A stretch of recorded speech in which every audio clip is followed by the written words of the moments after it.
Everybody, welcome. I'm Ovik Roy, president of the Foundation for Research on Equal Opportunity, or FREOPP. And we're thrilled that you're joining us today. We have got the I'd say 2/3 of our research team here to talk about the Biden American Jobs Plan, the $2 trillion spending plan, along with his potential agenda that he's going to unleash at the State of the Union tomorrow evening.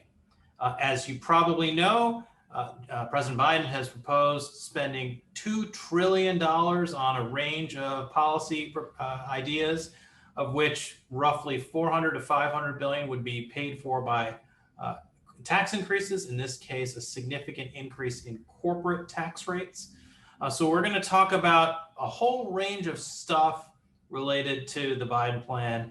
And with us to discuss it, we've got Robert Bryce to talk energy, Preston Cooper to talk higher ed, post-secondary education, Gregg Girvan to talk healthcare, John Hartley to talk about the tax increases, fiscal policy, and financial services, Dan Lips to talk about K through 12 ed, and Roger Valdez to talk about housing. And what I'm going to do here, we're going to go, each of us are going to go for about 5 minutes, or the panelists are going to go for about 5 minutes. Let me just pull up a slide so that you can see exactly what the agenda is going to be here. So we're going to start with, we'll start, as I said, we'll go in alphabetical order. We'll start with Robert, and then we'll go to Preston. Preston is next on with a C, and then we'll go to Gregg, John, Dan, and then Roger. And we'll give about 5 minutes to everyone, and then we will go into your Q&A and mine. So if you've got a question, just pop it in the Q&A or the chat boxes on Zoom, just the standard stuff that you use all the time, and we'll answer questions as they come up. And feel free to pop in questions as we're going along too. We don't want to just drone on for half an hour and then get to your questions. So if you've got questions right away, I'll try as your moderator to help fold them into our conversation. All right, with that, first up is Robert Bryce to talk about energy. Right, thank you, Ovik. Good afternoon to all of you. So I'll start by talking about the things in Biden's infrastructure plan that I fully support. And the first one is rural broadband.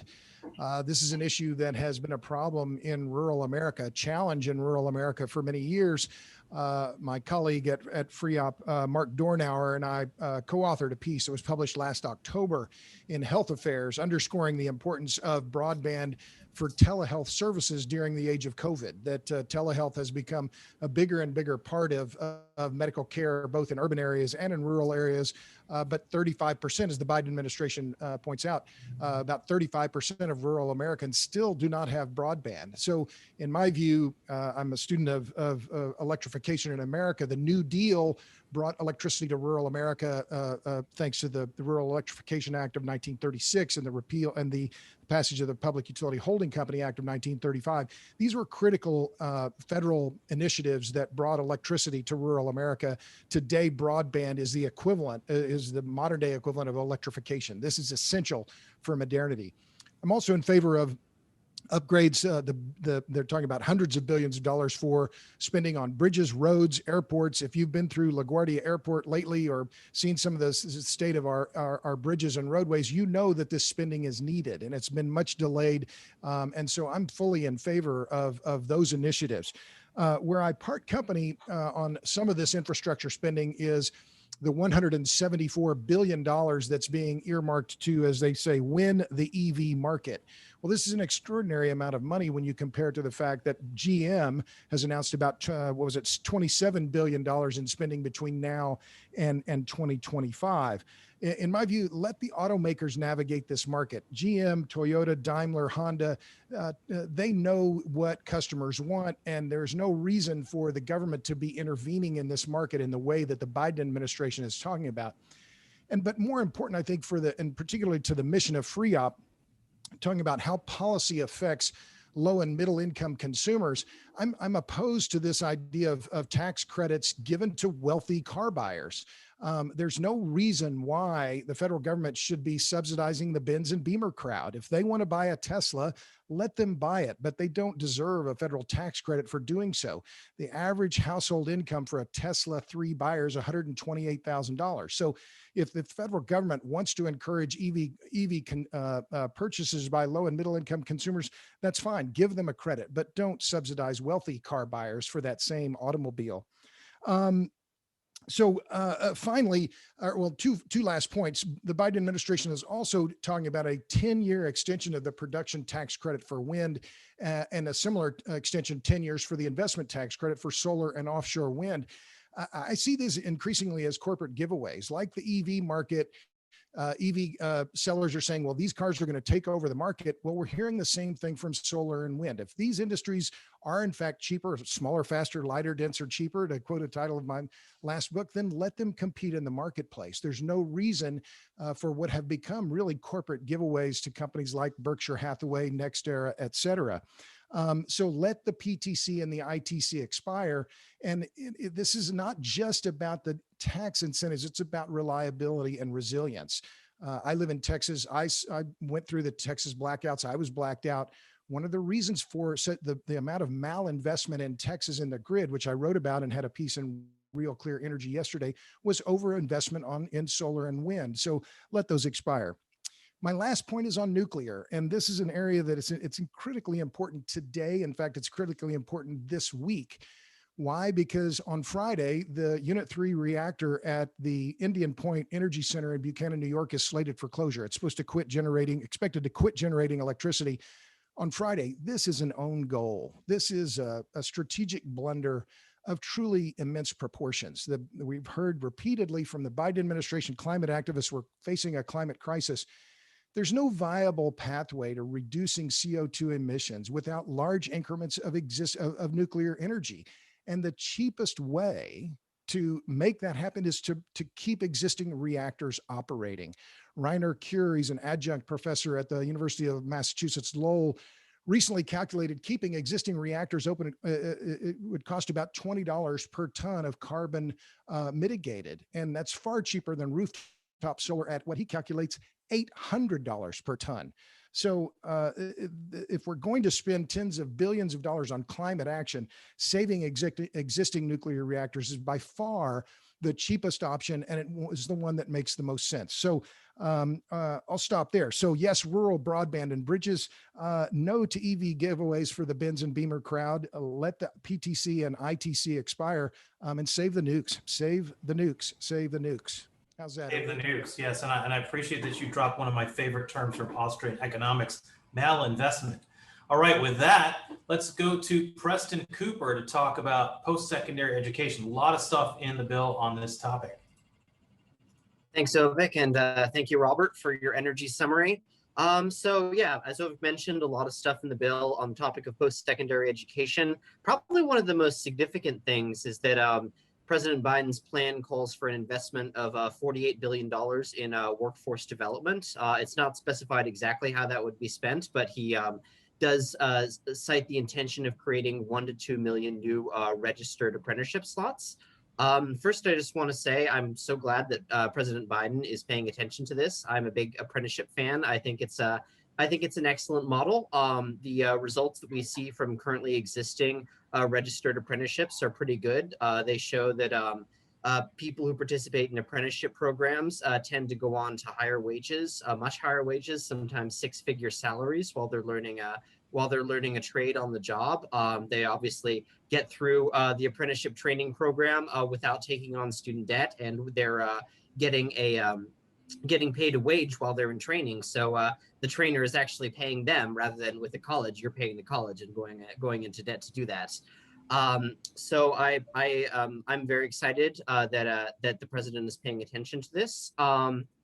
One point of caution that I do want to raise, though, it's not specified exactly how the apprenticeship program would work, but there is a kind of a cautionary tale from the last big federal investment in workforce training, which was the proprietary school sector, for-profit colleges and all that, for-profit trade schools. And it turned out that the large federal investment that we did put into these schools did create some bad incentives to just expand as many programs as possible without regard to the quality and without regard to the price. And studies have shown that, you know, at for-profit trade schools that do participate in federal subsidy programs, they tend to have worse outcomes and higher prices than the schools which have elected not to participate in those programs. And so I'm very eager to support apprenticeships, but I think we want to learn from the mistakes of the past and make sure that there are some guardrails in place to make sure that we're not subsidizing subpar programs, that we're only subsidizing the programs that really do have a high return for participants. And I think the way that we should be thinking about this is, how can we level the playing field between apprenticeships and other post-secondary options such as community colleges or traditional colleges? One thing that we can do, rather than necessarily creating a big new government program to hire a bunch of apprentices, we can allow the private sector to lead by, say, allowing students to use Pell Grants for the core classroom components of apprenticeships. So say if you're learning to be a welder and that requires taking a class at the local community college on welding, then you can use your Pell Grant in order to do that. Which will help support it. I mean, there's a kind of a huge imbalance right now between if you're in a degree program at a community college, you can get all this federal government support to help you do that. But if you're in an apprenticeship, taking the exact same classes, but as part of an apprenticeship program rather than a degree program, you don't have access to that support. So I think, you know, that's the number one priority, is just leveling the playing field. I'm very optimistic that that President Biden will be able to kind of get this right, to offer a new government support for apprenticeships that doesn't necessarily create bad incentives and doesn't necessarily lead to a bunch of low quality, unscrupulous programs. The other big higher education plank in President Biden's infrastructure plan is community college infrastructure. So the plan calls for about an investment of about $12 billion to address physical and technological infrastructure needs at community colleges. And you know, I think that there are definitely a lot of places where, you know, this money could be used wisely, but I think that the sheer amount that we're talking about might be a little bit more than is needed. And for comparison, total capital appropriations for community colleges in 2019 were about 1.7 billion. So that's the money that state, federal, local governments are appropriating for these kind of physical infrastructure problems. Biden wants to spend about 7 times what we spend in every year on community colleges, just in this one bill. And so I'm definitely certain that some of that money will go to, you know, high return projects that pass a good cost benefit analysis. But I also think that the sheer amounts that we're talking about make it pretty inevitable that some of that is going to end up being spent on a white elephant projects. So I would also add a word of caution there that this might be, to borrow a term from Robert, a little bit of malinvestment here on this side too. So yes, those are the two big post-secondary planks of the Biden infrastructure bill. I look forward to hearing from everyone else. Great, thanks, Preston. All right, next up, if I've got my alphabet sorted in my head, is Gregg Girvan. Thanks so much, Ovik, and thanks to all the presenters so far for that great information. One of the things that the Biden infrastructure plan covers that many people don't necessarily know about is really an investment in home care. These are individuals that need home or community-based services, long-term care services. And as we have learned during the COVID pandemic, for a lot of these individuals that are in nursing homes, they're looking for a way out. They're looking for a way to receive the same kinds of services in the home or in a less dense community setting. And so the Biden administration, fulfilling a promise that he made during the campaign, is setting aside about $400 billion to increase home care for these individuals.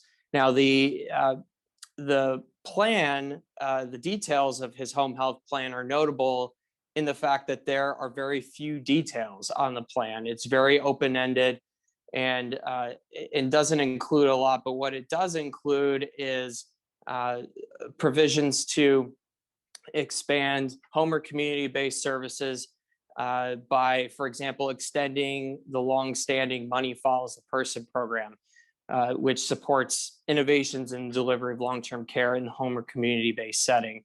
The Money Follows the Person program is in 42 states plus DC, and it's designed to transition individuals from institutional care like nursing homes into home or community-based settings. And it's since 2005, when it was started under the Deficit Reduction Act, it has transitioned a little over 100,000 people from nursing homes into home or community-based settings. And the other thing that this plan is intended to do is to increase pay for home health workers, in particular for personal care workers. And these workers are different from nurses, for example, that are paid higher in the home health industry. Personal care workers, on the other hand, are paid about an average of $12 an hour for really strenuous, difficult work. And these particular individuals are helping seniors and those who are disabled with activities of daily living. So, for example, helping them to eat, dress, get in and out of bed, to bathe, those kinds of services. So you'll find that among personal care workers, they're by and large women, they're younger, childbearing age, and they're often from communities of color. And so this is a particular group that really doesn't make a lot of money for very difficult work. And so on the surface, this kind of money, this kind of investment seems plausible. And indeed, there needs to be a greater investment in these kinds of long-term care services. There are several reasons for that. One being that these are the type of services that people actually want. Again, because of how bad the COVID pandemic has been in nursing homes, there's increased demand for individuals to receive care at home. It often allows as well those individuals to get more care from personal caregivers, from family members and friends, for example, when they're receiving it closer to where those folks live. And the other thing too is that these kinds of services, home and community-based services, tend to be less expensive than nursing home care. So there's a lot of reasons to invest in this particular area and to help people to transition from nursing homes into less intensive care settings like their own home, or in a community-based setting, for example, assisted living facilities or adult day facilities. The biggest issue with Biden's plan is not what we've heard criticism from the right on this, that, well, this is home care, this isn't really infrastructure. That's been one of the major criticisms levied against these particular provisions. And while that's true that it's not widely considered infrastructure in the traditional sense, that is really an issue of nomenclature. What really is the issue with Biden's plan here is that it relies on a platform that in many ways is already broken, and that is the Medicaid program. Right now, the majority of people who are in nursing homes, for example, nearly 62%, are receiving care in those nursing homes through Medicaid. And you'll find that in even home and community-based settings, a large proportion of the people who are receiving those services are receiving it through Medicaid.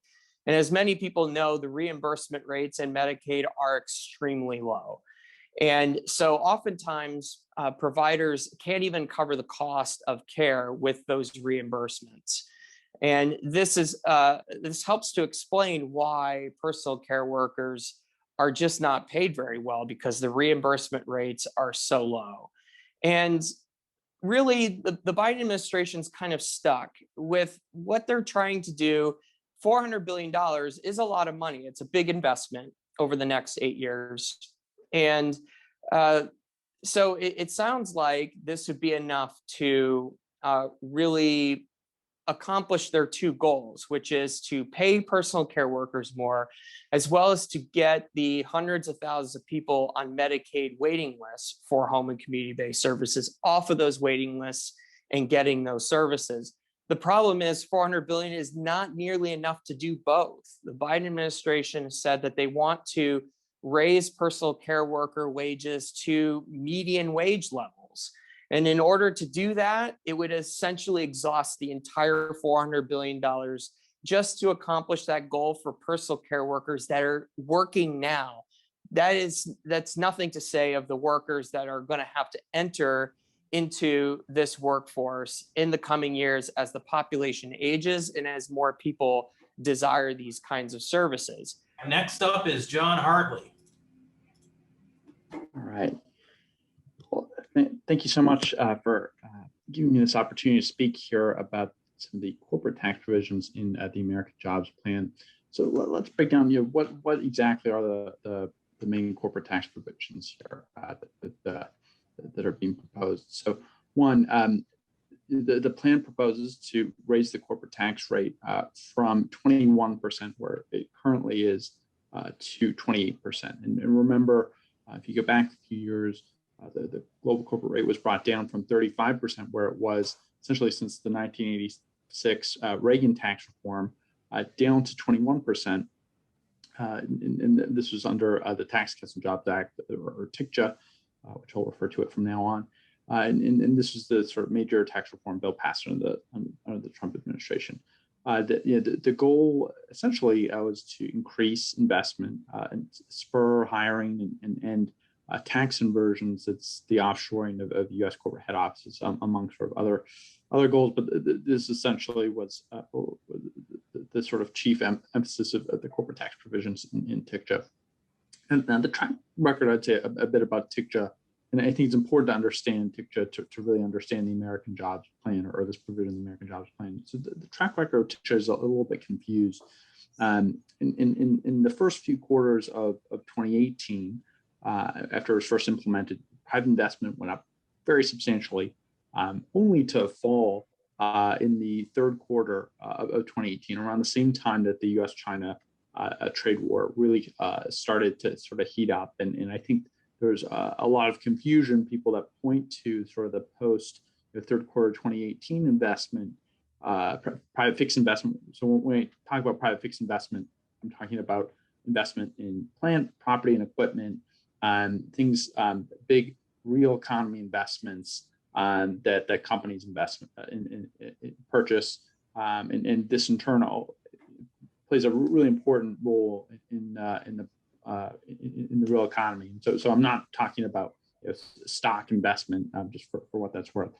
And so while some sort of cascade the law for failing to increase private investment, I think there's a bit of confounding evidence, and if this is sort of part of some forthcoming work with Kevin Hassett and Glenn Hubbard that I've been working on. If you actually control for some of these trade uncertainty sort of exposures amongst firms, you get a kind of clearer story that actually the firms that were less sort of subject to these sorts of trade policy uncertainty issues with China, they actually ended up investing more. So I think that the track record of TICJA is a bit confused in the sense that TICJA, or corporate tax rates, are actually a very corporate tax cuts are actually a very pro worker policy in many ways. Not just are we talking about investment, but we're also talking about improving corporate profits, which can in turn be recycled and cause more hiring. There's a lot of confusion about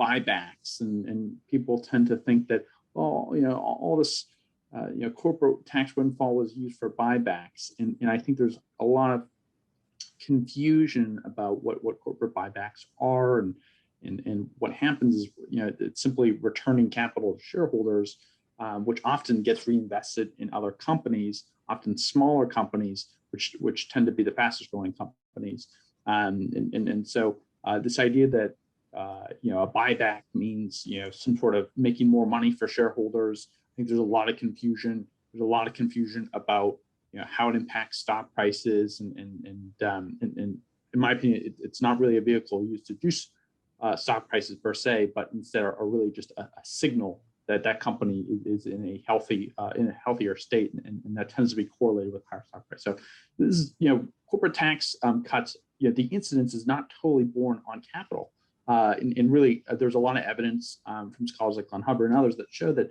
about half the incidence of corporate tax cuts are actually going to low and middle class workers.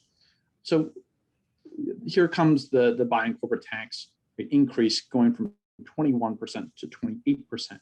But this time that's a bit of a oversimplification, because the actual static revenues from the bill actually amount to around well over $1 trillion over the next 10 years, and that really dwarfs the amount of the corporate tax cut in TICTR in 2017, which was around $650 billion over 10 years. And why could that be? We're kind of just going halfway back to the 35% rate. Well, there's this thing called GILTI, which is a very big component of this. And essentially what's going on there is this is a global corporate minimum tax rate that employers or that U.S. multinational companies have to pay. And it's being increased under the Biden plan from 10.5%, which is where it was at in the effective through the Trump tax reform bill, to 21%.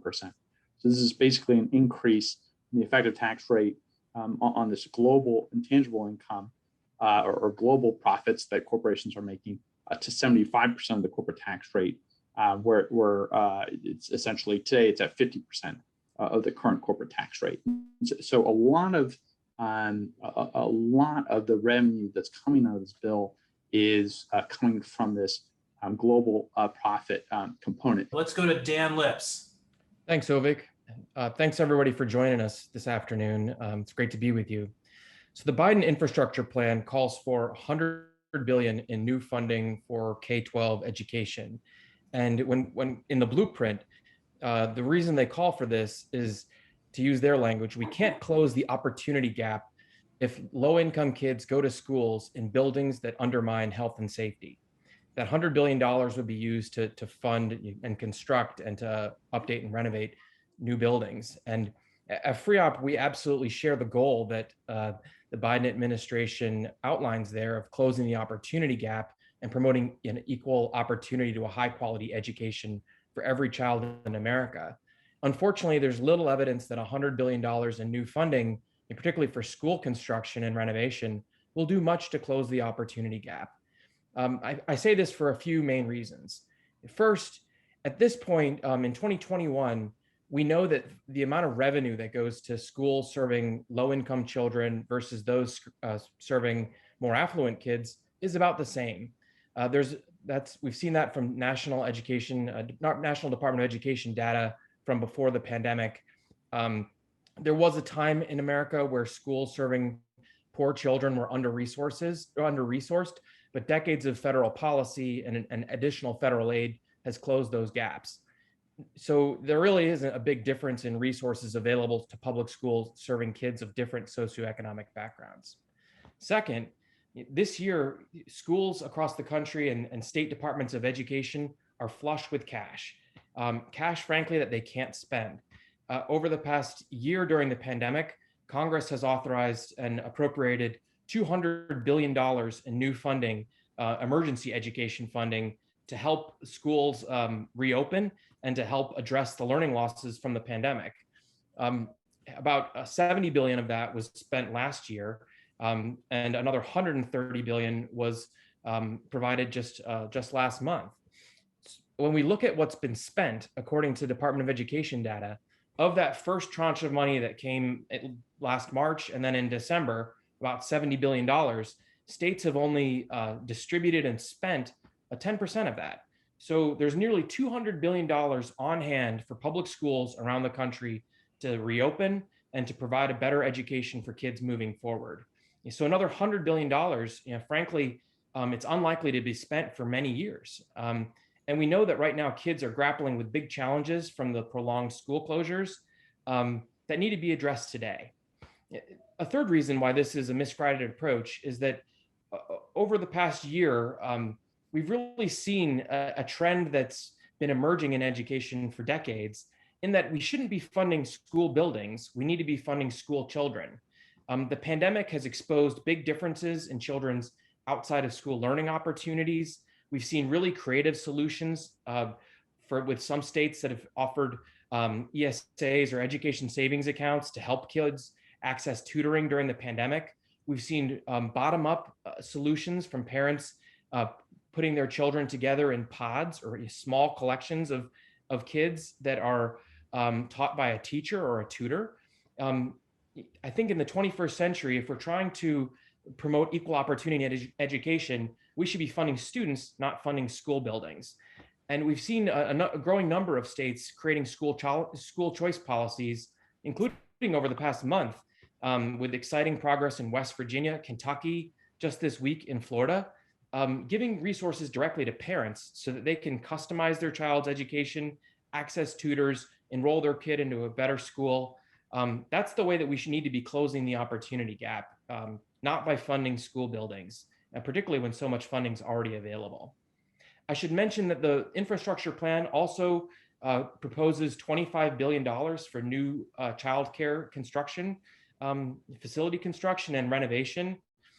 Again, we have a lot of resources that are currently available. We spend about $15,000 at the federal level in funding childcare programs through the Child Care and Development Block Grant Program and Head Start. If we're serious about trying to promote equal opportunity, we should be thinking about how we can better resource parents to choose better options for their children, not just to create new buildings, which they may or may not be able to enroll in. And when we step back, I think we could also be thinking creatively about how we can use existing resources, including new buildings that are available due to the commercial real estate market that's changing, where kids can enroll in childcare centers. We could have new pandemic pods and post-pandemic pods, new charter schools opening up, and so forth. Roger, you're next. So on housing, there's a number of different things in there that in this proposal, but I think that malinvestment word is a good one, in the sense that most of what we're seeing here is flushing cash into existing channels that haven't been working all that well. First, we don't need more affordable housing, as the White House communication on the bill opens on housing, but we need more housing so that it's affordable. So again, this plan starts out the way many do, which assumes that there's a shortage in subsidized housing. And that tends to influence the whole proposal, rather than looking at it from the standpoint of saying, how do we increase overall supply of housing, especially by removing regulatory barriers to the market for market production. So it has a $213 billion allocation to produce, preserve, and retrofit more than 2 million affordable and sustainable places to live. The White House says the funding will produce, preserve, and retrofit more than 1 million units of housing. And as I try to figure out where the numbers are coming from, the 2 million, the million, and apparently the goal is to do some retrofits through targeted tax credit and formula funding grants, again, through some of the existing channels, and just flushing more money into it. The plan would, and the White House says, build 500,000 homes, which ironically are subsidized housing is getting up to $500,000 per unit in many parts of the country by expanding direct subsidies and the low-income housing tax credit program. He's calling on Congress to pass something called the Neighborhood Homes Investment Act, which would use $20 billion in tax credits to renovate additional 500,000 homes.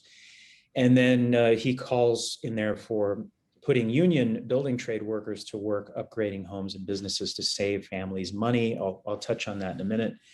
And Robert might have some comments about that as well from our last go round on retrofits.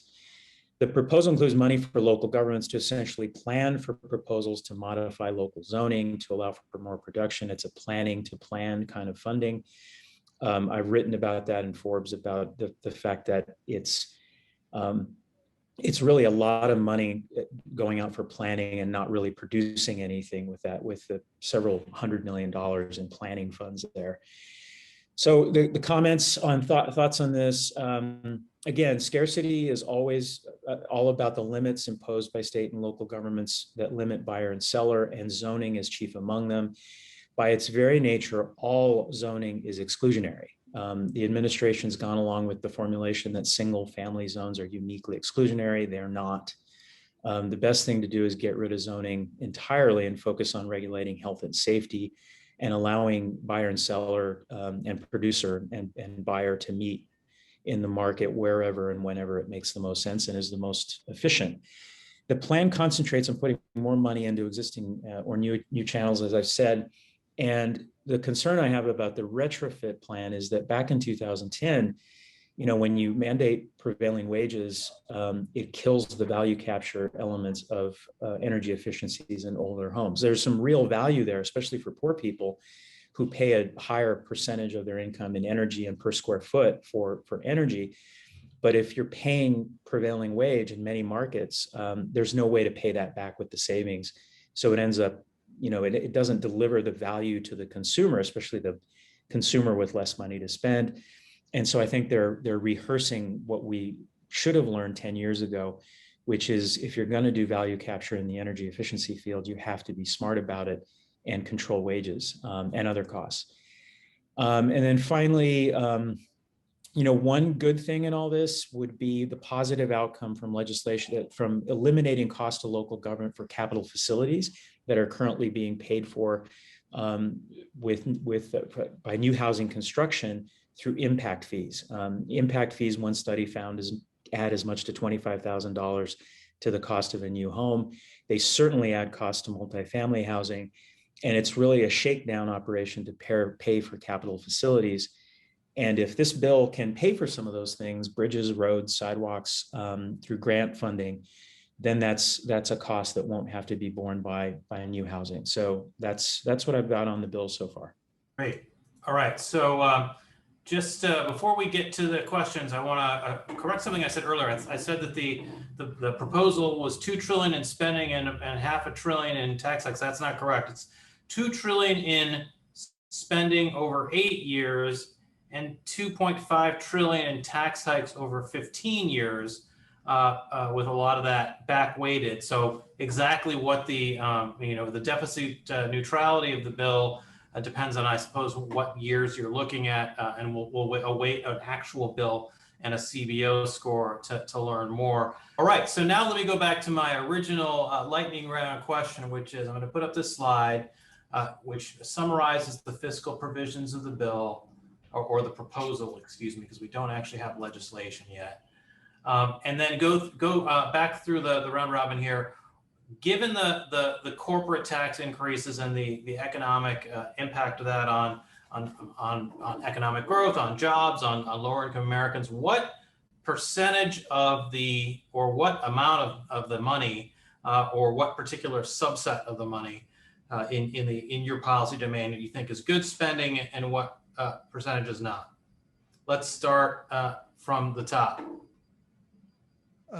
Sure. Well, I'm looking at that climate technology, 35 billion. That's carbon capture and storage, hydrogen, advanced, utility scale storage. I think most of these are technologies that are mature already. I don't necessarily think that in a lot more federal money thrown at that will make a big difference. I think the same with the 174 billion for electric vehicles. I think that number could easily be cut in half, or maybe even more, 75 or 80%. On the transportation side, I mentioned that briefly. I'm in favor of a lot of that spending. I think it is much needed. And then the improvements on the power grid, there was talk about building thousands of miles of interstate high voltage transmission. There are going to be a lot of land use conflicts around that. So I'm interested to see how they got to that $100 billion number, but that's my quick lightning round. Yeah, and for the people who aren't aware, Robert has written a lot about this issue of land use conflicts. You want to build long transmission lines to take the windmills power to a denser urban area. Well, the people who own the land underneath those power lines don't necessarily appreciate that, among other things. So that's an area that Robert's written. I'll just add one quick point there. If you think it's difficult building oil and gas pipelines, try and build those pipelines 200 feet in the air, right? I mean, just these high voltage transmission projects are very, very controversial. Right. Okay, Preston, education. I assume that a good chunk of that is the post-secondary stuff. Yeah, so I think so. There's the 12 billion for community colleges, and then the 48 billion for workforce development, which is probably in the job creation and innovation rectangle there. So I mean, to reiterate my point, I don't necessarily think that we need a big new government program. I mean, we have 45 workforce development programs already on the books. I just think that well, the strategy that we should be going for here is to make sure that there's a level playing field between the traditional higher education options and community colleges, which we fund very heavily right now, and the alternative options such as apprenticeships and other workforce training programs, which we don't fund quite as much.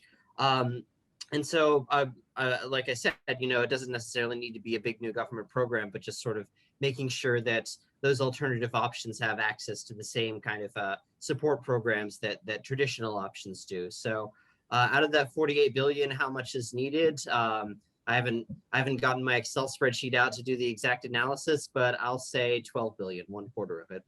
Yeah, I mean, it sounds like what I hear you saying, Preston, is that we have actually quite, as you said, dozens of ineffective job retraining programs that have stayed on the books even though they don't work. It seems like taking that money and funding something that does work or could work, like apprenticeships, would be the fiscally conservative way to address these priorities. Is that a fair way to think about describing? Yeah, exactly. And I would say, the Pell Grant program, for instance, we spend about $30 billion a year on our flagship grant program for low-income students. If you were allowed to use those Pell Grant dollars for the classroom components of apprenticeships, I think we might see some students, shifting from associate's degree programs or post-secondary certificate programs where the outcomes aren't that good towards apprenticeships where the outcomes are much better. So it might not even necessarily need to be a big net increase in spending, but just a reallocation from lower value programs towards higher value ones. All right, Greg, you've got a good chunk there, the 400 billion. Yes, quite a sizable chunk there. And I want to reiterate that funding for this, or the idea of spending to help individuals transition into home or community-based settings, is a noble one. If you look at the Money Follows the Person program that is specifically talked about in Biden's plan, the idea of that kind of a program where you're going to help people transition out of nursing homes and into home or community-based settings is laudable. It's something that we should want to do. And so in terms of the intent, the spending makes sense. Again, going back to also the low pay for staff, it's just simply the channel that they're sending the money through, namely through Medicaid, is just not the way to go. It's already a program that is broken. It doesn't pay the providers enough to provide that care. And even so, even though it doesn't pay enough, the states are straining under the budget, the money that they have to commit toward the program. And so would I rather see this money channeled in such a way that helps encourage people to purchase long-term care insurance, for example, to deal with some of the instabilities in that market? I think that is something to look at. So in terms of the intent and trying to help people get into home or community-based settings, I think that it's the money, that amount of money, it'd be great to be able to do that. But in terms of the way they're doing it, I would honestly say 0% is well spent, because it's really in a program that in a lot of ways is just irredeemably broken the way it's constituted right now. Ovik, am I up to discuss education? Yeah, talk about the education spending in the context of how much of it is, what percentage of it is worth the spending for the goal, given the economic cost of the tax hikes that we'll fund. Yeah, I'd say very little, particularly given that states have roughly 190 billion that currently available federal emergency aid that's been distributed over the past year. That's not to say that there aren't some investments to be made to try and upgrade school buildings. There's been some work that GAO's done looking at lead pipe problems. There could be investments made to improve ventilation in schools if the pandemic for some reason persists into the next school year. But given that there's 190 billion available, I don't think new funding for K-12 school construction and renovation is necessary. And at this point, we don't have many details about how exactly they propose to spend those funds and on what timeline. Great. All right. And then last, we will, if again, I've got my alphabet correct, next is Roger. Sure, I'll go. I would probably echo the 0%, only because you know, in the housing world, what we're talking about is price, and when we're talking about price, we're talking about supply and demand, and so more money pouring into the situation is only going to make the inflation worse in the housing sector. And so there's a number of different, you know, aspects of that inflationary effect when you pour more money into these existing programs. Wages is an example of them, with the you know, using union prevailing wage labor, actually in the low income housing tax credit program, and states requiring that, and Section 8, all the local requirements on the federal money. So I think the answer is really, we need to focus more on regulatory you know, restraint, and looking at ways to maximize the production of housing in the market, and finding ways. I think the energy efficiency thing, improving existing housing stocks, very important in rural America, where the housing stock is older, and rehabbing that using some of these funds would be great. But right now, a lot of that is sort of the Keynesian burying $20 bills in bottles and having people dig them up. I mean, I think that's what this is just a throwaway to some of the labor interests, as opposed to really passing value on to customers that are paying utility bills that are too high. Great. We got a question, John, for you that you answered a little bit in the Q&A box, but just to talk about it. So one of the questioners is asking is that the corporate, you know, and you alluded to this a little bit in your opening remarks, the corporate tax hike from 21 to 28 is actually a lot more dramatic than it looks, partly because of the GILTI piece that you mentioned. That is to say, that if you're a multinational company, the minimum tax rate that you will pay will be a lot higher than it was before. So it's going to drive a lot of companies to exit the United States and be based elsewhere, because then they'll pay a more territorial tax on their international revenues. And then the second piece of it that I don't remember if you mentioned is that the Tax Cut and Jobs Act, TICJA, cleaned out a lot of loopholes in the tax code or exemptions to fund that 21% corporate tax rate. Now that those exemptions are gone, going back up to a 28% tax rate is a pretty significant tax hike. So I guess the question is, you know, you mentioned the estimate in terms of the dollar amount of revenue, which I believe is 2.5 trillion over 15 years. So what do we currently collect on a 10-year or 15-year basis in corporate taxes, and what's this new proposal planning to add to that? It's a great question. So I think there's a couple components to this. One, if you look at the on the revenue side of things, the corporate tax share of essentially all U.S. tax revenues has declined very substantially over the past, essentially over the past 30 years. And a lot of that is in part due to the fact that, one, there's a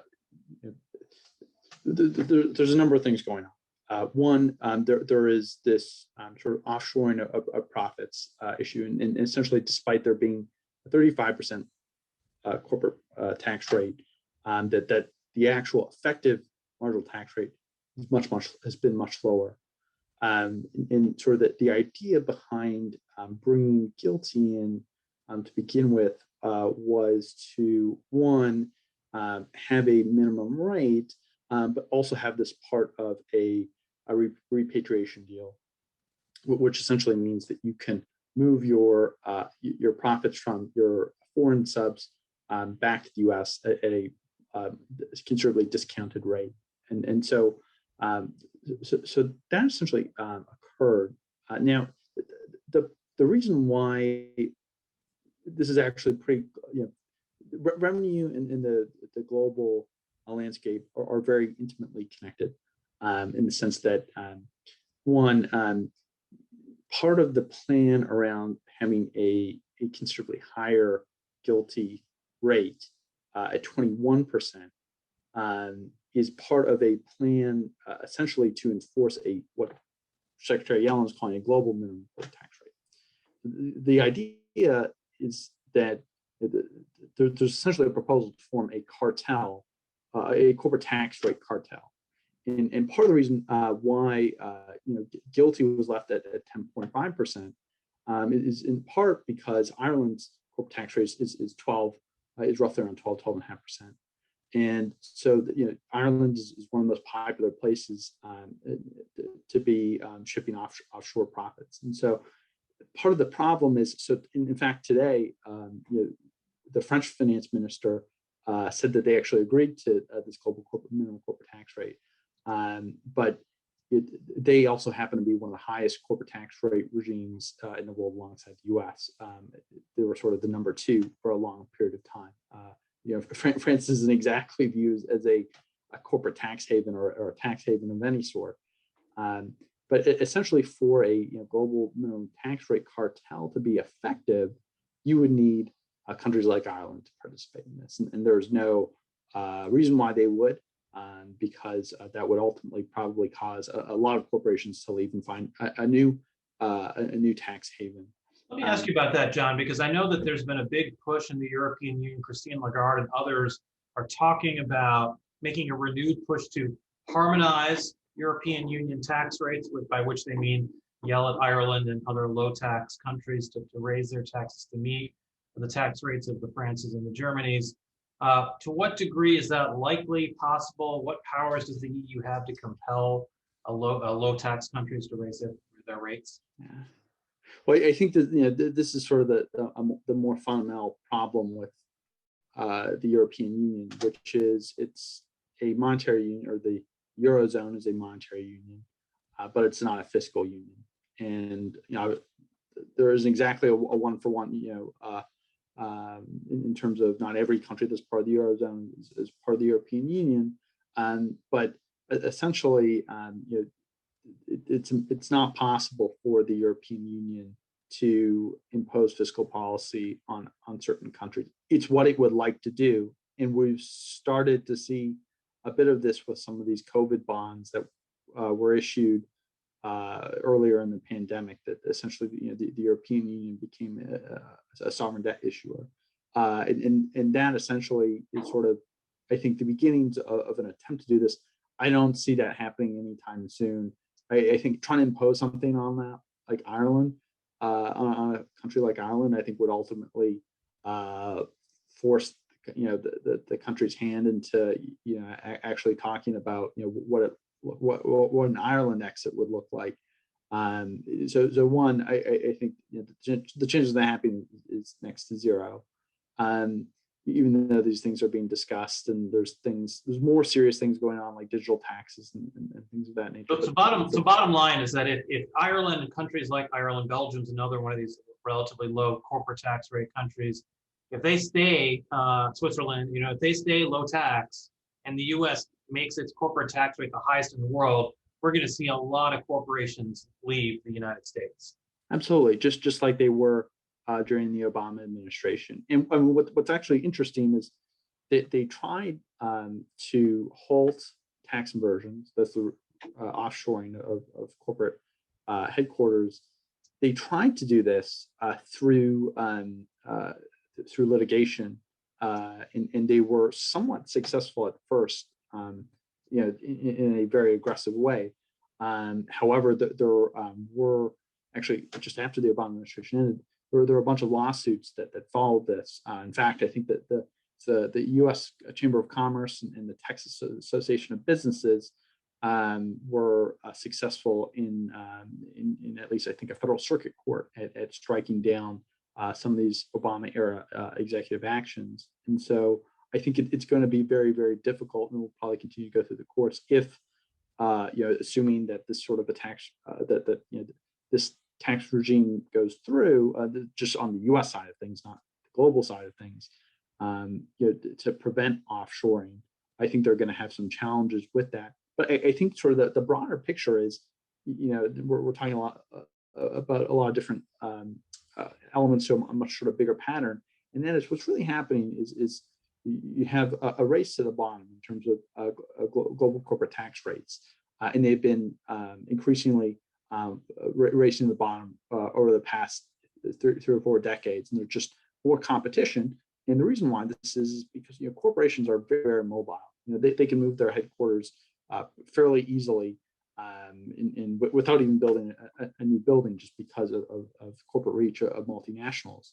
But what's happening is that there's corporate taxes are just very elastic in that way, and are not an efficient way of raising taxes for this reason. And because of that, I think raising corporate taxes to fund an infrastructure bill is actually a very, very bad strategy, and for a number of reasons. When it hurts the poor, it's a lot of the incidence is born on low and middle income workers. It'll stifle capital investment. Again, that's purchase of property, plant, and equipment. But also, it's ultimately, it's a very inefficient form of taxation. It's not going to really raise much in revenues. You could think of this as sort of the Laffer curve shifting to the left, increasingly so. And so I think that even though the static scoring of this bill is putting these proposals at a couple trillion, I think when you look at dynamically, this is assuming that the global corporate tax picture remains the same, and I think that that's very much not the case, in the sense that in response, I don't think that a global tax cartel is in any way at all possible. And it would have been a lot smarter to go down, even though it's good politics, and that you can maybe get Joe Manchin's vote, to go after corporations in a sick way, on an unfortunate way. It's very much confusing this idea of statutory incidents, which is tax to the corporations, but ultimately a lot of the instances born on workers. It would have been a lot smarter, I think, to go down the user fee route, even a sort of carbon tax, or even I like the sort of the yard toter model, which is bringing the bringing the U.S. corporate tax rate to zero, and bringing up capital gains rates a bit to say ordinary income rates. Unfortunately, they've only got like one half of that going, which is just raising. They've forgotten the other half of the yard toter. Questions. We've got a couple questions for Robert here, and they're questions actually that apply to a number of the areas of spending here. David Ditch asks, Robert, you're speaking very favorably of the infrastructure spending, but given that Davis-Bacon, which is an old law that requires that federal spending go through labor unions, the higher cost labor unions. There are a couple other features. I believe that Biden today issued an executive order saying that all federal contractors would have to apply the $15 minimum wage, not well above the federal minimum wage. So all that to say that you put all these plans together, and you could argue that there's an economic case for it. I'm sure President Biden would. But the cost of funding this infrastructure through the federal government is higher per unit than it would be through private investment. Is that a concern from your standpoint, or do you think that because of rural broadband and things like that are not being met by the market, that it's worth it? Well, I'll start with that last one. It's clear that the rural broadband is not being met by the marketplace. I mean, this was the case, obviously, in the 30s as well with rural electrification. The population density made it unprofitable for utilities to string electric wire to rural farms and ranches. Same dynamic exists today when it comes to fiber optic line and rural farms and ranches. So, as far as the issue of Davis-Bacon and union issues, I haven't looked into that, but I think I'll grant that point, or concede that point. One other that to me is obvious in regard to this idea of funding more airports, roads, and bridges is that it seems to me it's fundamentally in conflict with the Biden administration's goal of reducing the stated goal, which I think is not even a goal, it's more of a notion, that we can cut our CO2 emissions by 50% in just 9 years. So at the same time, we're going to build a lot of roads and bridges and fix up our airports, and we're going to cut our CO2 emissions. Well, you got to pick, because we're not going to make some big energy transition in that short of a time period. And second, 737s don't run on batteries. So there's some fundamental conflicts here in that regard. I know I was looking at the other question there, Ovik, and I'll just try and address it real quickly about the issue of investment in generation. And the question is about excessive capacity in electricity generation. And this is a key issue for the grid as a whole. And after the blackout in California, it was one thing, but now we've had a blackout in Texas as well. So we have the two biggest, most important economic states in the United States have had blackouts within a span of about 9 months. Well, so the question isn't just about the amount of capacity that's being built, it's the type of capacity that's being built and what does it do for resilience and reliability? And these are the questions that are largely being overlooked. And to me, that's if we're going to think about infrastructure, the single most important bit of infrastructure in the United States is the electric grid. It's the mother network. It's the grid upon which all of our other grids, communications, navigation, et cetera, all depend. And so this idea that we're just going to build a whole lot more electric generation capacity, well, that may not be, in fact, the best thing to do. And yet Secretary Granholm said hundreds of gigawatts of new capacity. So there are a lot of conflicting signals coming out of the Biden administration in terms of the carbon goals, the infrastructure, and so on. And very little of it is focused on the key issues of resilience and reliability of the electric grid. Great. On the previous question that David asked about the public sector unions, I want to go to Greg for a minute. Greg, the Wall Street Journal had an editorial a few months back about, or maybe it was a few weeks ago, it's all a blur, about the specific point related to the nursing home spending that according to this editorial in the Wall Street Journal, and maybe Kara can dig it up and put it in the chat, the spending on the home care workers would be required to flow through the SEIU, or public sector unions. In other words, you as a daughter may be the home care worker for your mother and get reimbursed by Medicaid to do that. That's how the program works in a number of places right now. But the local union would get a chunk of your reimbursement as dues to them, whether you wanted that affiliation with the union or not. Have you looked into that, Greg? Yeah, I've looked into a little bit about this. This is, again, one of the issues that that folks from the conservative side of the aisle have been very concerned about with Biden's infrastructure plan, in that it specifically mentions unions and helping people to join them, and so it's definitely an issue that is causing a lot of concern for people, especially in the wake of some of the things that we've heard about, in particular the unionization effort of the Amazon warehouse in Alabama that's been in the news recently, and I think the thing that many people just want to see is that this isn't forced, that it's not forced upon people to join the union. In a way, there's in terms of a person having being able to decide that or not, if they want to join a union, I suppose it just depends on whether those individuals think it will benefit them.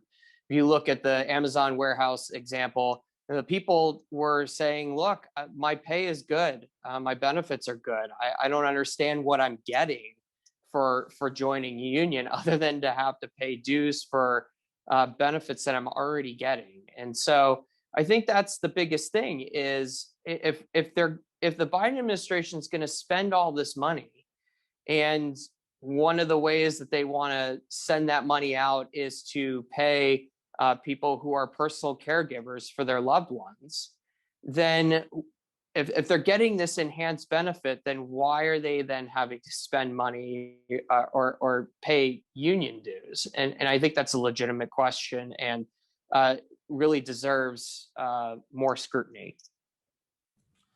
Dan, you've spent a lot of time thinking about, okay, we've been spending a lot of money on K through 12. I don't remember where the exact tally is now, but I want to say it's between the stimulus bill passed earlier this year and the two CARES bills from last year, at least $100 billion of unspent funds to schools in terms of reopening. What do you see as the prospects? One thing you've talked about a lot is we should take some of this money, and you got a number of members of Congress to put a bill forward of this nature. What would it take to take some of that? What would be the power of taking some of that funding and give it to families in the form of education savings accounts? How could that work from a federal standpoint? Would it have to flow through the states? Could the federal government give that money directly to families, or what would be the mechanism for an alternative a way to get the money in the hands of parents to educate their kids in the manner of their choosing? It's a great question. So over the last year and a couple months, Congress has spent about $200 billion on K-12 education. About 70 of that billion came last year. And the first tranche of money that was spent in the CARES Act did allow states some flexibility over how that was spent to enable choice. There was some funding given directly to governors, some of which have used funding to provide ESAs to families to help with outside of school learning and tutoring.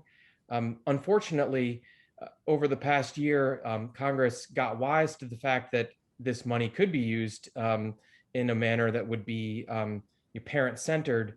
The most recent bill put a lot of restrictions on that, but still there's billions in federal aid that could be used by states to expand choice options and promote ESAs to families. That said, money's fungible, and states, despite all this new federal funding, states still control a large percentage of the funding that goes to schools. So this influx of federal cash could allow some states to be more creative and establish state policies, like West Virginia recently created a nearly universal ESA that over time will let all families in that state have choice and the ability to use their child's share to purchase tutoring or to enroll in a private school. I'm really hopeful that we'll see more experimentation at the state level, regardless of whether that's state funding or federal funding.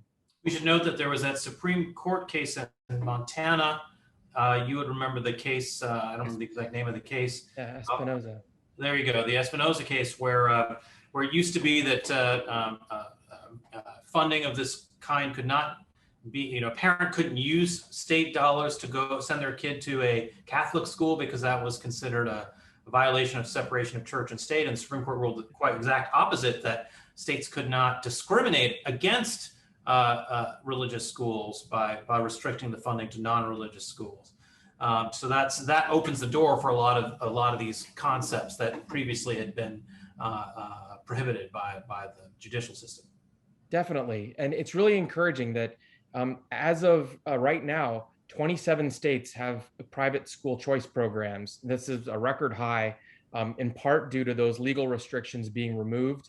Increasingly, we're seeing states move to an ESA model of giving families direct control of their child's share of funding.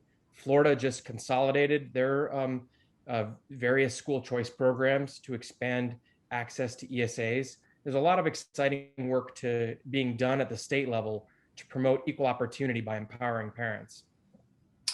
Let me do this. Go around the room again, and one question's on my mind. We've talked about what percentage of the spending is worth doing versus not worth doing, and most of you suggested, I think, that the majority of the spending was not worth doing because it was wasteful, or the need could be met in other ways. But thinking about the point we were talking about with Preston, about how a lot of the money that we spend already on workforce retraining could be redirected to these more productive apprenticeship programs and things like that. Are there sources of funding like that in each of your domains? I mean, if you wanted to do the Biden bill, if Biden were listening to this call, or his advisors were listening to this call, and they were like, we really need this, we need this funding, it's really important, and you agree with them on that particular piece that you've talked about already, what would be the sources of funding in your ideal mind if we wanted to keep the level of spending, say, flat, but still address some of these valid priorities? I'll jump in. I'll just say redirect the the money that is going to solar and wind to the nuclear sector. I mean, this is a softball. This is an easy one, a lay down hand. What happened in the Texas blackouts, what was happening clear in California, the nuclear plants were the most resilient and most reliable. So this is good for grid reliability. It's good for carbon emissions.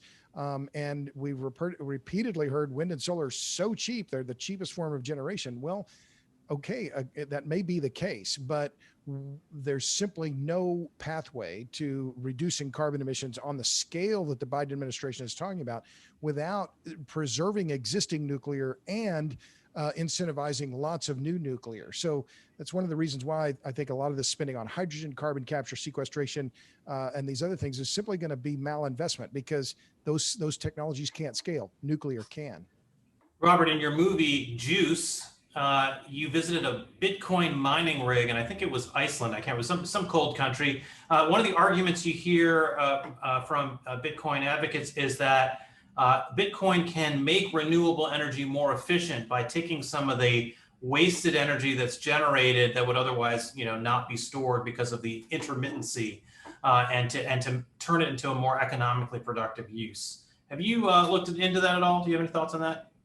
Sure, I'm very familiar. I mean, there are Bitcoin miners now operating in West Texas, in data halls that aren't air conditioned, and they're just look. Bitcoin's just an arbitrage on the price of electricity. That's all it is. And same with Ethereum. All of these cryptocurrencies are a way to turn low-cost electricity into what people hope will be high-value cryptocurrency. So, as far as it somehow turning renewable energy into something more valuable, no, it's all about cheap juice. It doesn't matter where it comes from. In China, it's coal-fired power plants.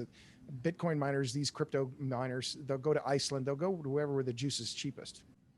Anyone else on this question of what existing programs could be used to fund the Biden priorities? I'll jump in with one. A big push by the Biden administration in both this infrastructure plan and the forthcoming American Families Plan is to expand access to childcare options for families. One area of the federal budget that we've looked closely at is the Head Start program. We spend $10 billion per year on Head Start, which is a preschool program that dates back to the mid-60s. On a per child basis, it's about $10,000 per child.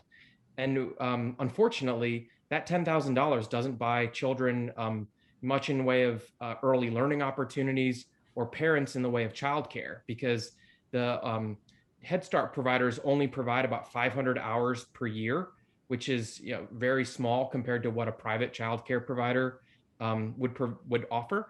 Our research shows that in a majority of the states, if you gave parents that $10,000, they could buy full-time childcare for many more hours and likely at a higher quality than what Head Start provides if you simply gave them that access to that 10 grand.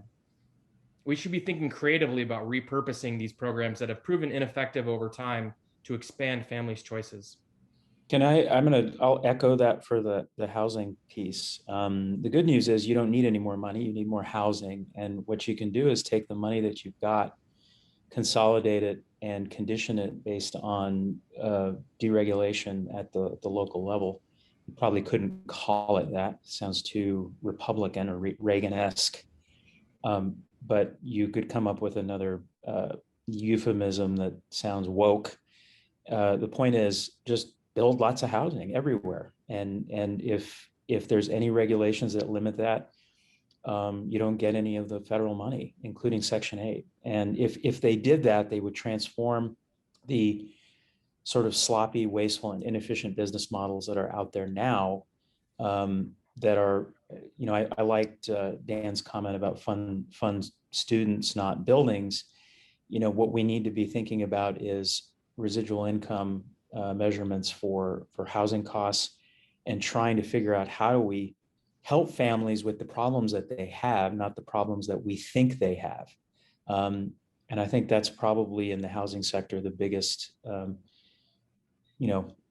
I think you can just repurpose a lot of the stuff that's already there, improve it, make it more efficient, and you probably get a lot further than dumping more cash on it. Great. I should mention, just to kind of, in a sense, put a bracket on this topic, the Biden plan plans to spend $2 trillion over the next 10 years or so. That's on the scale of the Affordable Care Act or Obamacare. That's when the Affordable Care Act was first passed. It was projected to spend $2 trillion over 10 years, which was funded by $1.2 trillion in tax hikes and $800 billion in Medicare cuts. So it was scored as not increasing the deficit, to President Obama's credit, but that was as significant of a venture as this proposal from Biden from a fiscal standpoint. It could be a very transformative policy. We also have the fact that the president is speaking tomorrow at a State of the Union address. He's going to be discussing this plan and a number of his other proposals. He has a second sort of multi-trillion-dollar bill in the offing, we're told. We don't know much about the details yet, at least I don't, but maybe all of you do. I am aware of the fact that he's proposed doubling the capital gains tax rate. We can get into that, but first, let me just ask the group: have you looked into, or have you seen any good previews of what Biden might say tomorrow, and relevant to your areas?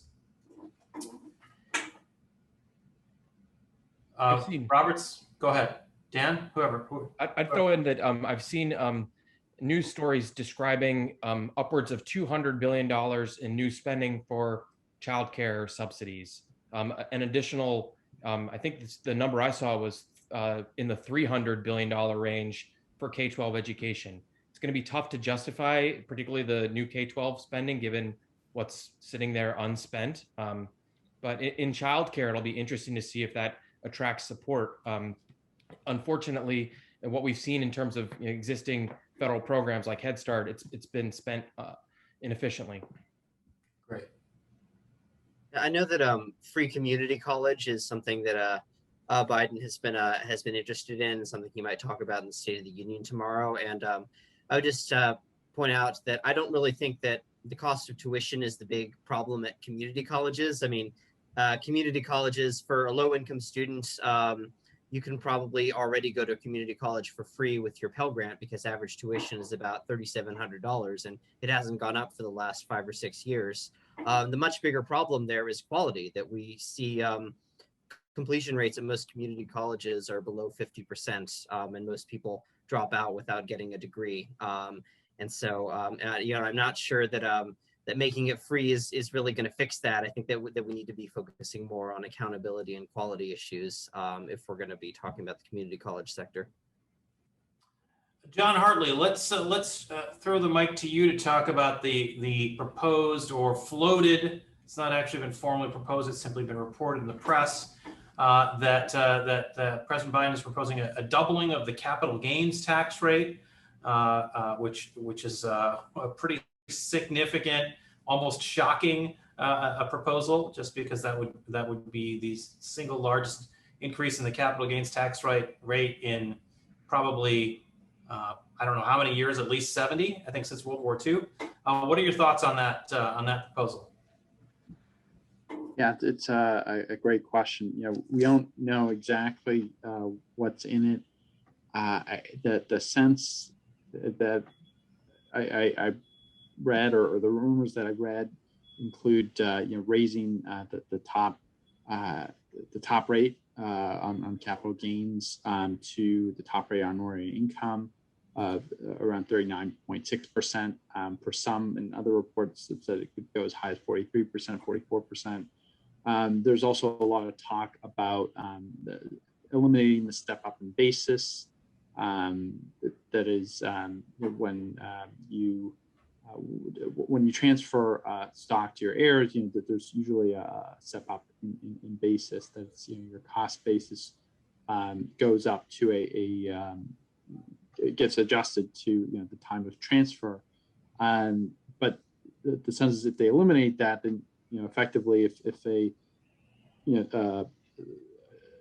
heir pays capital gains, their cost basis is going to be on what it was originally bought at by the gifter, and so it would raise a substantial amount a pretty substantial amount of revenue, and I think the step up in basis alone is worth hundreds of billions of dollars. But it's a particularly interesting question. I'm always I think a capital gains tax hike. Milton Friedman famously said, all taxes are bad. Some are worse than others. I think corporate taxes are probably the worst, along with wealth taxes in general, just because they're so mobile. They sound great politically. Taxing the wealth of billionaires, taxing the income of corporations, but ultimately, billionaire fortunes in corporations are super mobile. There's a reason why 12 countries had a wealth tax, say in the early 90s, and 9 of the 12 in Europe have gotten rid of wealth taxes. In the same vein, corporate tax rates have been lowered pretty significantly since then. The thing about capital gains tax hikes that makes it a bit strange too is not only do you have this double taxation problem in that you have the same stream of income is effectively being taxed once at the corporate level and then again at the investor level, but there's some other sort of loopholes with tax deductions.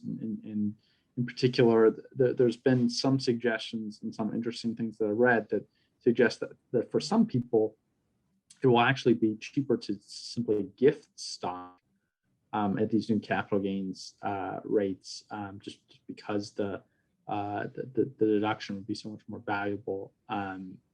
So a lot of weird hypotheticals. A lot of inefficiencies. Yeah, I mean, a lot of inefficiencies, and it depends ultimately. Yeah. I think we have to see what the actual rate is and will look like. I mean, the one thing it could certainly trigger is, one thing it could trigger is a lot of selling in the market, in the sense that, and this is one of those inefficiencies, which is everyone's going to want a higher basis under the new regime, and so everyone will want to realize they're all individual taxable investors, not the big pension funds and endowments, which are tax exempt, but all individual investors. If you're an investor and you invest in ETFs or stocks, almost all of those people, or a lot of those people, certainly the high net worth ones, are going to be realizing their gains under the current capital gains tax rates before the end of the year, or whenever this new tax regime's implemented. So again, this is going from 23.6% to 39.6%. That's the new rate. Everyone's going to be realizing their capital gains, and so that plus 3.8% for the Obamacare Medicare capital gains tax, which increases. Yeah, so 20 plus the 3.8 in Obama. Correct. Yeah, you're reminding me of something that Joe Lonsdale, friend of FREOPP and a venture capitalist, put on Twitter the other day, which is that it's kind of the opposite of what you're describing. You were talking about how people would sell in advance of the tax hike, and then in order to avoid the tax hike, and thereby the revenue raising will be lower. In fact, the Joint Committee on Taxation, the official bean counters in Washington, they believe that they've calculated that capital gains tax rates above 28% won't raise any revenue because of the fact of the way people will move their capital around to avoid the tax. One thing that Joe Lonsdale was mentioning was that if you're a venture capitalist, what you'll end up doing, or if you're an investor, you'll keep your money in your old investments and not sell or realize those gains to invest in something new because you don't want to pay the tax. So what it's going to do in a lot of cases, it's going to inhibit people from selling their most profitable investments to invest in new ventures. And so a lot of capital that would normally flow to startups and to entrepreneurs will dry up, and not something that he was concerned about. Yeah, no, that's pretty concerning. Well, we've got 3 minutes left. Anyone else with any closing thoughts or things that we didn't get to that are topical? I was just going to add one quick thing here, Ovik, which was, and it applies to some of the issues that Roger has been discussing, which is efficiency in homes. There's a really good piece in ProPublica, which I can find and put in I'll send out on Slack, but that there were now over, I think, about 30 homes in Kansas City that are going to be auctioned off. The owners participated in this property assessed clean energy program. Biden touted it back in 2009. These are home energy efficiency loans. And some of these loans come with 10% interest rates, and the homeowners can't afford them. And so there are there were 30 are slated for public auction this year. There are 100 that they found in Metro Kansas City and St. Louis that are at risk of being sold at public auction. That the point here that I'm getting to is just this, that these decarbonization policies that Biden are proposing by and large are regressive. And so efficiency isn't free. And this ProPublica article is a really good illustration of how these well-intended programs can end up being very regressive on the poor and the middle class. Yeah, the broader point that you're making that applies in a lot of these different areas, Robert, is that the impression that some have that the spending is going to have no cost, that you're going to have spending and that's going to be great and that's going to help people because we're going to tax the rich and we're going to spend the money on the poor.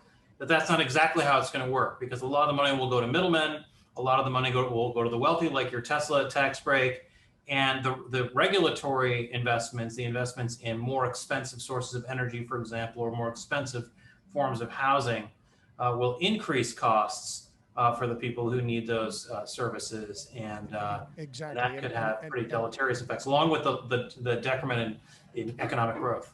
Right. And California is the perfect example of this, right? Where you're seeing both higher energy costs, dramatically higher energy costs, and dramatically higher housing costs, in part because of the carbon and climate goals that the state has laid out.